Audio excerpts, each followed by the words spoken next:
জীবন একটি সাইকেল চালানোর মতো, যেতে না চাইলেও আপনাকে অবশ্যই চলে যেতে হবে।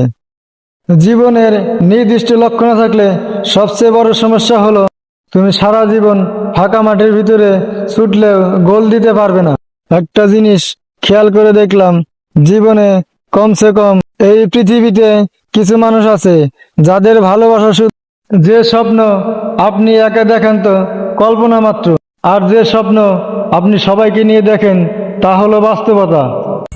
ডিয়ার জীবন, যত ইচ্ছা খেলতে থাকো আমার সাথে, আমিও হারতে শিখিনি।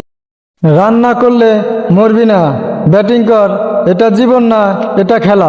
মানুষের জীবন 20 বছর পর্যন্ত ইচ্ছার রাজত্ব চলে, 30 বছর পর্যন্ত চলে বুদ্ধির রাজত্ব, এবং 40 বছর বয়সে চলে বিবেক বিবেচনার রাজত্ব। এই ভালোবাসা কখনো কাউকে দেবে না, যে ভালোবাসা চোখের জলে সবসময় তোমাকে কাঁদাবে।